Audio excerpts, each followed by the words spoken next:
Hello everyone. Now in this session we are going to discuss about the sexual reproduction in flowering plant, and in this chapter we are going to discuss today, that is the structure of anther. So we already have seen the structure of androecium. Androecium is the male reproductive part from the flower. The member of androecium is known as stamen, and stamens are supposed to have pollen grains in it, right? So now today we are going to discuss the structure of anther, TS of anther, and it's very important for the board point of view, right? So now we'll start with our session with the structure of anther. Structure of anther we already have discussed. So the anther should have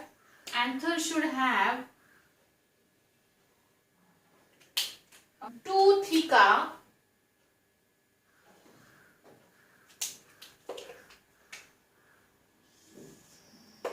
Okay, so now this is the structure of anther. It should have the two theca, मतलब two layers होने चाहिए, two lobes होने चाहिए उसमें. So now here see, this is the first layer and this is the second layer. So हो गया 1 + 1 2. That is why it is called as dithecous anther. So इसको क्या बोला जाता है? Dithecous anther. Di means two, theca means layer. दो theca मतलब दो compartment और दो layer इसमें होते हैं. And the layers are separated by a connective tissue. आप यहाँ एक black जो line देख रहे हो, this is the connective tissue. So now this is the connective tissue. ये हम already पढ़ चुके हैं. Connective tissue is sterile in nature. Basically, it is a sterile in nature, so it will not take part in the process of, you can say, fertilization. But yes, it is playing a very important role in providing the nourishment. We'll see that when we'll discuss the TS of anther ka diagram. Okay, so now this is the red. You can see the thread-like structure is called as filament. So the structure of anther should have the filament and you can say the theca and connective tissue. So this is the filament. जो ये red वाला part है, this is nothing but the filament. So what should be the function of filament? Filament has to hold this anther वाला part, right? So ये उसको hold करके रखेगा. तो ये structure हम already पढ़ चुके हैं. इसके different types of anther भी हम पढ़ चुके हैं, right? Now here we have to discuss when we cut this thing. अगर हमने इसको ऐसा cut कर दिया यहाँ से, so अगर हमने इसको transversely cut कर दिया, then we'll get the TS of anther. And now today we have to focus on this diagram only. TS of anther कैसे होता है and how the pollen grains are prepared and what all components would provide the nourishment to the pollen grain. ये सारी चीजें अभी हम पढ़ेंगे, ठीक है? So just now we have discussed this is the structure of anther, right? So अगर हमने इसको यहाँ से कट किया, जैसे मैं आपको बता चुकी हूँ, इसको अगर यहाँ से कट किया तो that would be a transverse section, जिसको हम TS of anther बोलेंगे. So this is the structure we'll get like after taking TS. तो ये structure हमको मिलेगा. Now this is the TS of anther, जहाँ आपको like एक चीज समझ में आ रही है कि इसमें 4 कंपार्टमेंट बन गए हैं. So we can call it as it's a tetralocular. ठीक है? So ये क्या हो जाएगा? First of all, tetralocular मतलब this is the first, second, third and fourth. Tetra means 4. ठीक है? So यहाँ मैं लिख रही हूँ it would become a tetralocular, मतलब ये क्या हो जाएगा? 4 कंपार्टमेंट्स से डिवाइड हो जाएगा, राइट? सो यहाँ तक क्लियर है आपको? ये डायग्राम बहुत इंपॉर्टेंट है बोर्ड पॉइंट ऑफ व्यू से. एंड इसमें जो एनसीईआरटी में जो पेपर आता है बायो का, जिसमें आपको याद रखना है, इसमें आपको बोर्ड के पेपर में डायग्राम बेस्ड क्वेश्चन पूछे जाते हैं. And when it comes to the state board में इसमें 3 या फिर 4 लॉन्ग आंसर क्वेश्चंस भी पूछे जाते हैं, बिकॉज ये चैप्टर को थोड़ा ज्यादा वेटेज है. सो नाउ सी, अभी हमें पढ़ना है इसके अंदर क्या है. अब तक हमने इतना पढ़ा है बायो में, जो बाहर का लेयर होता है which is called as epidermis. पहले तो हम ये याद रखेंगे इसमें कौन कौन से लेबल्स है एंड वो कौन से लेबल्स का कौन सा फंक्शन है. पहले तो हमें ये याद रखना पड़ेगा. रटना बिल्कुल नहीं है, हम स्टेप वाइज जाएंगे, थोड़ा सा डिटेल में डायग्राम पढ़ेंगे, आपको अपने आप क्लियर हो जाएगा. So now this is the outer one layer. So outer one होगा तो definitely it would be a epidermis, right? So हम यहाँ लिखते हैं TS of anther consists of the following structures. TS of anther में सबसे पहले क्या हुआ होना चाहिए? Epidermis. Yes. So मैं यहाँ लिख रही हूँ this would be a epidermis. ठीक है, वो कैसा होता है, क्या होता है, मैं आपको बताती हूँ। एपिडर्मिस बाहर का होगा, right. So first will discuss about the epidermis. सबसे बाहर का एपिडर्मिस होगा, मतलब इसका फंक्शन क्या होगा, बताओ जल्दी से। इसका फंक्शन प्रोटेक्शन ही होगा, राइट। सो यहाँ उसका फंक्शन भी मैं लिख के दे रही हूँ आपको। इसका फंक्शन अल्टीमेटली क्या होना चाहिए, प्रोटेक्टिव होना चाहिए। Epidermis has the flattened cells, इसकी सेल्स ऐसी फ्लैट होगी। सो मैं आपको यहाँ ड्रॉ करके दिखा देती हूँ। फ्लैट मतलब लाइक दिस।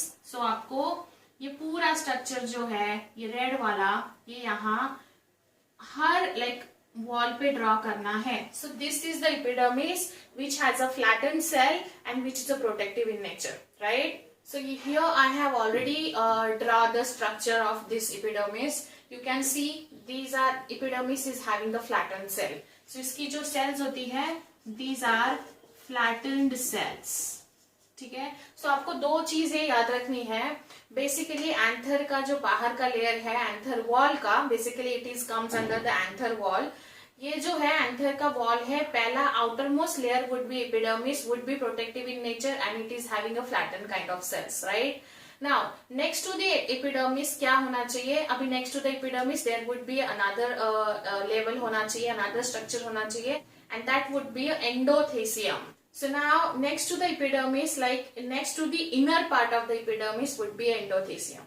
So मैं यहाँ आपको ड्रॉ करके दिखा देती हूँ। यहाँ अंदर जो होगा that would be a endothecium. Okay, now endothecium जो होगा that would be of a only single layer होगा, single layer होगा, ये याद रखना है आपको। First of all, it would be a single layer. Right? Endothecium has a single layer of cells. So मैं यहाँ ड्रॉ करके दिखा देती हूँ आपको. So these are having a single layer of cells like this. So these are the endothecium cells representing themselves with the single layer of cell. So आपको ये जो एंडोथेसियम है, ये पूरा यहाँ पूरा ड्रॉ करना है आपको, right? So this is a single layer of cell. It has a characteristic of, you can say, fibrous thickening of callus. Fibrous thickening होता है इसमें, and basically ये जो endothecium है, it represents the line of dehiscence. It represents the, you can say, line of dehiscence. Line of, पहले तो dehiscence का मतलब समझते हैं। Dehiscence मतलब to split or to break, right? And line of dehiscence means आप यहाँ देख सकते हो, यहाँ अगर आप ध्यान से देखोगे तो this would be called as a line of dehiscence. यहाँ से लाइक ये पूरा थिक है, ये पूरा थिक है यहाँ से, अभी और भी मिडल लेयर्स आने वाले हैं। सो क्या हो जाएगा, ये सब तरफ से ऐसा थिक स्ट्रक्चर होगा, but at the time of maturity of pollen grains उनको बाहर तो निकलना पड़ेगा डिस्पर्सल के लिए, पॉलिनेशन के लिए। ये पोलन ग्रेन का एग्जिट पॉइंट है, यहाँ से पोलन ग्रेन्स बाहर निकलेंगे, and this is the exit point is called as line of dehiscence, and line of dehiscence basically shown by the endothecium. ठीक है।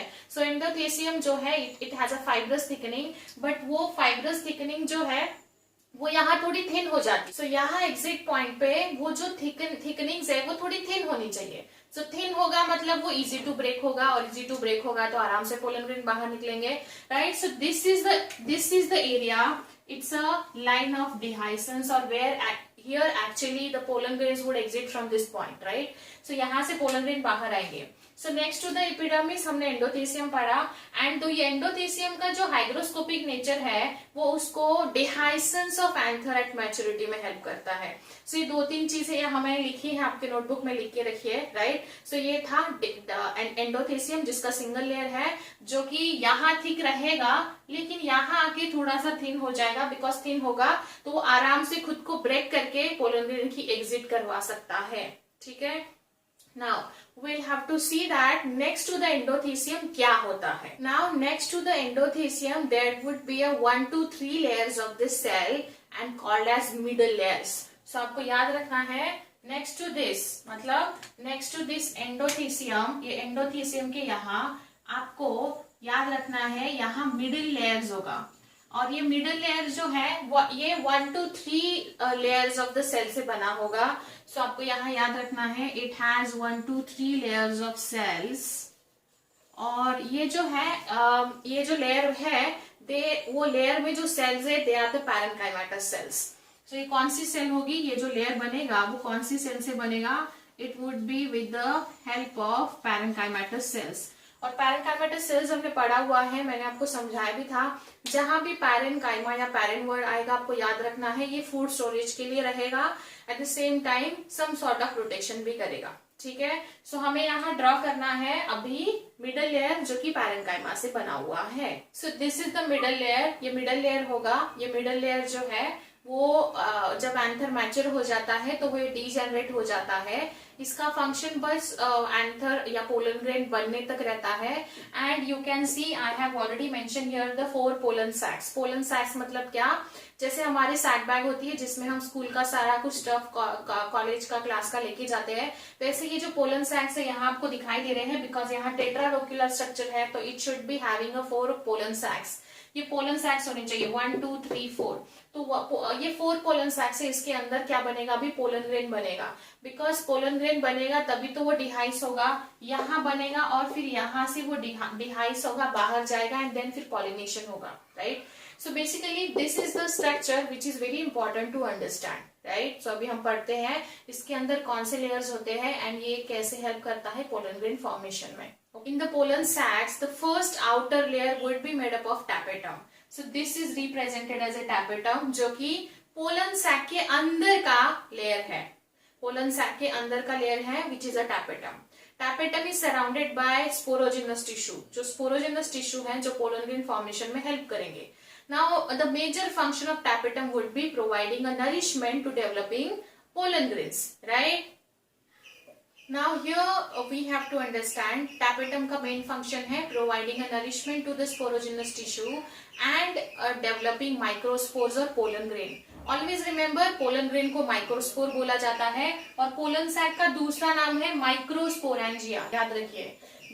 These are all microsporangia. ये microsporangia है और microsporangia में microspores would be developed. ठीक है, सो आपको याद रखना है पोलन सैक का दूसरा नाम है माइक्रोस्पोरेंजिया और पोलन ग्रेन का दूसरा नाम आपको याद रखना है माइक्रोस्पोर्स। ठीक है, माइक्रो मतलब मेल होता है, मेगा मतलब फीमेल होता है, तो हम पढ़ेंगे उसको। लेकिन यहाँ याद रखिए टैपेटम सेल्स होती है, they are larger in size, ये साइज में लार्ज होती है and they have basically the dense cytoplasm. ये साइटोप्लाज्म इसका डेंस होता है और they have a more than 2 nuclei. So ये थोड़ा सा पॉली न्यूक्लियर स्ट्रक्चर होता है इसमें। And basically it provides a nourishment to the sporogenous tissue and developing microspores और pollen grain। ये यहाँ चीजें मैंने आपको नोट्स बनाने के लिए लिखी है, सो आप नोटबुक में अच्छे से उसको नोट्स के साथ मेंटेन करिए, बिकॉज जब क्वेश्चन आपको आएगा तो you are expected to write all these things in detail, right, with the diagram. So आपको याद रखना है ये है टैपेटम जो कि इसको नरिशमेंट प्रोवाइड करेगा, अंदर पोलन ग्रेन है वो। ठीक है, सो ये है अभी अंदर हम पोलन ग्रेन का स्ट्रक्चर देखते हैं, अंदर पोलन ग्रेन बनेगा। लेकिन हमने यहाँ एक डायग्राम ड्रॉ किया है, तब हमने कनेक्टिव टिश्यू ड्रॉ किया था। Connective tissue is basically sterile in nature. So आपको याद रखना है यहाँ कनेक्टिव टिश्यू रहेगा। So this is the connective tissue जो कि स्टेराइल है और वो भी नरिशमेंट में टेक पार्ट करेगा। सो आपको यहाँ तक क्लियर है टैपेटम तक। पहला बाहर का लेयर एपिडर्मिस था, फिर एंडोथेसियम था, फिर मिडिल लेयर था। अभी पोलन सैक का डिस्कशन हम कर रहे हैं। पोलन सैक में सबसे बाहर का लेयर टैपेटम है एंड वो लेयर जो है वो नरिशमेंट प्रोवाइड करेगा। माइक्रोस्पोरोजेनेसिस जो चल रहा है, जो कि पोलन ग्रेन फॉर्मेशन चल रहा है। Now we have to understand अभी ये वाला यहाँ जो खाली स्पेस है इसमें एक्चुअली क्या होगा, ये अभी हमें पढ़ना है। ठीक है, सो ये आप लिख लीजिए, मैं इसको इरेज कर रही हूँ और यहाँ अभी हम पोलन सैक के अंदर क्या क्या एग्जैक्टली होगा वो पढ़ेंगे। ठीक है, सो ये है स्पोरोजिनस टिश्यू, इसके अंदर स्पोरोजिनस टिश्यूज हैं। सो यहाँ मैं ड्रॉ कर रही हूँ, these are the sporogenous tissues. So say they are the diploid one. ठीक है, सो ये डिप्लॉयड है। स्पोरोजिनस टिश्यू जो होगा that should be a diploid in nature, ये डिप्लॉयड होना चाहिए। और ये स्पोरोजिनस टिश्यू मान लीजिए अगर एक ही होगा तो ये खुद को डिवाइड करेगा और ये बहुत सारे 2n कंपोनेंट्स या 2n सेल्स बनाएगा। शुरू में अगर स्पोरोजिनस टिश्यू एक ही है तो वो क्या करेगा, खुद को डिवाइड करेगा माइटोसिस से। माइटोसिस हमने पढ़ा हुआ है। मान लीजिए हमारे पास एक ही सेल है, वो है स्पोरोजिनस टिश्यू, 2n है। बट एक 2n से हमको कितना मिलेगा? 2n से मतलब एक ही सेल होगा, एक ही मदर सेल मिलेगा. So in order to get number of mother cells, सबसे पहले ये स्पोरोजिनस टिश्यू खुद के बहुत सारे आर्मीज बना लेगा 2n डिप्लॉयड सेल्स के, राइट. सो ये बहुत सारे सेल्स को बना लेगा खुद माइटोसिस से, बिकॉज माइटोसिस में क्रोमोसोम नंबर है वो कांस्टेंट रहता है, तो ये मदर सेल्स है तो डिप्लॉयड होनी चाहिए. सो ये बहुत सारे आर्मी बना लेगा और which is represented as a sporogenous tissue. तो हमारे पास स्पोरोजिनस टिश्यू आ गए and each one would be a diploid, ये डिप्लॉयड है. And each one would be represented as at the time MMC, microspore mother cell. तो अभी हम क्या करेंगे, सबसे पहले ये सेल को कंसिडर अगर करेंगे तो ये माइक्रोस्पोर मदर सेल क्या करेगी, ये 2n है, हमको पता है ये 2n है, राइट. अभी 2n सेल जो है ये it will go under meiotic division, ये मियोटिक डिवीजन में जाएगी. और जब ये मियोटिक डिवीजन में जाएगी तो हमको पता है 2n has reduced to the haploid 1, तो diploid has to convert into the haploid 1. So ये जो सेल है माइक्रोस्पोर मदर सेल जो कि 2n थी, ये अभी कितने सेल्स में कन्वर्ट होंगी, 4 सेल्स में कन्वर्ट होंगी.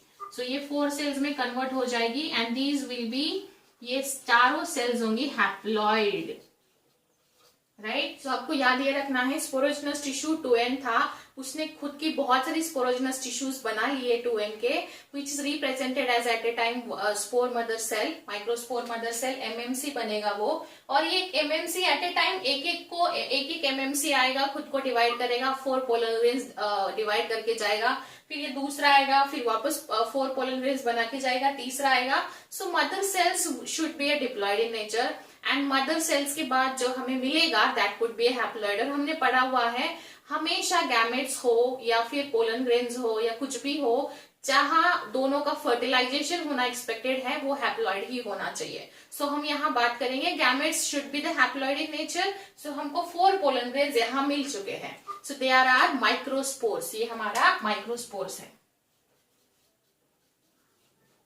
माइक्रोस्पोर्स मतलब ये क्या है हमारा